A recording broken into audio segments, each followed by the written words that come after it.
minute. Okay, seriously, I tak pernah buat MLM. You ask question lah. Okay.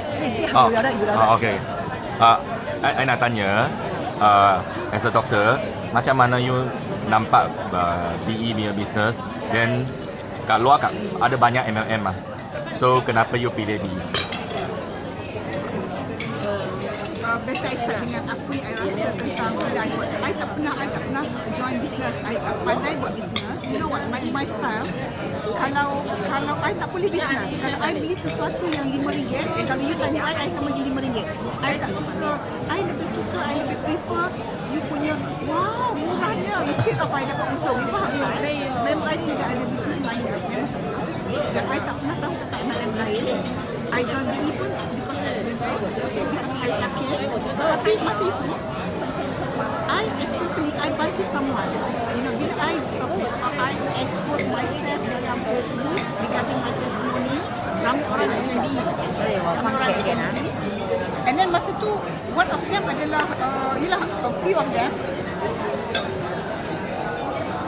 bila dia orang jadi ambassador, macam Michelle katalah, call I, Dr. Rosna, thank you, I dapat 8,000. Thank you, I dapat 6,000. I kata, wow, hebatnya.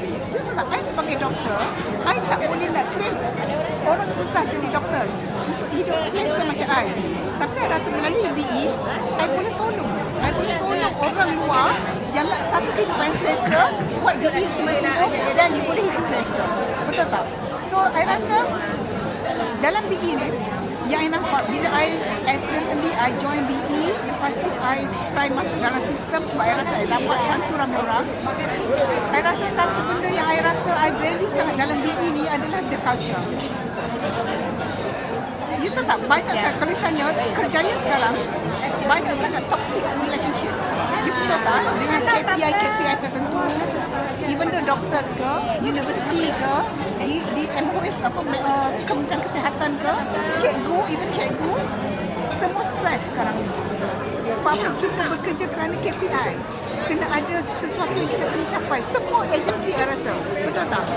But di dalam BE, I rasa the best, semakin baik you dengan orang, semakin suka you tolong orang, you lebih berjaya. Itu I rasa, that's the beauty of BE, yang I rasa I seronok dalam BE. I sekarang masih bekerja. I sangat sibuk dengan kerja. I sangat fokus to my orang kata apa, kerja hakiki. I buat BE sangat slow. Satu, I tak boleh nak expose myself dalam media, dalam social media because I'm still working. I buat sangat slow. Tetapi I kata, I masih lagi boleh stable dalam BE. Sebab I rasa because of our support, kita sangat-sangat bantu each other. The culture sangat-sangat seronok. Macam hari ni kan I pergi, semangat tu datang balik kan, and then you just, macam kata tadi, dalam BE, semakin baik dengan orang, semakin you serious nak tolong orang, you pasti akan berjaya.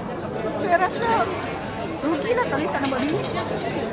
Rugi saat tak nak buat BE.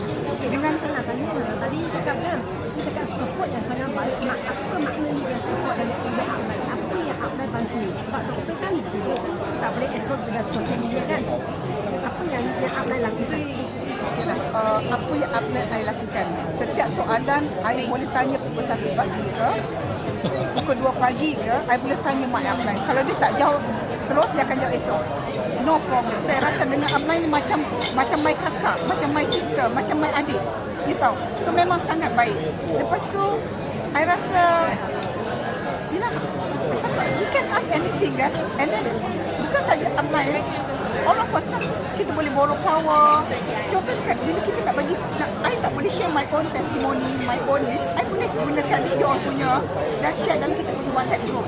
I rasa kita punya sistem borrow power tu sangat-sangat hebat dalam BE.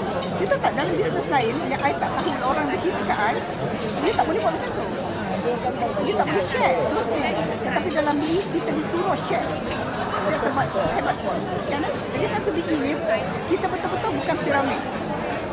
You kerja banyak, you hard working, you akan dapat more. Even though you downline. So yang itu rasa memang BE ni sangat-sangat best lah. Saya rasa rugi sangat try. Sorry ya, sebab saya nak tanya lebih mendalam. Kita tak ada I tak pandai nak jawab pasal bisnes sebab I tak pandai bisnes. I cerita apa yang I rasa. Okay. Ya. So sebagai doktor kan, bagaimana you mula dengan ini? You fokus dengan patient patient ke atau you punya orang yang di luar lagi?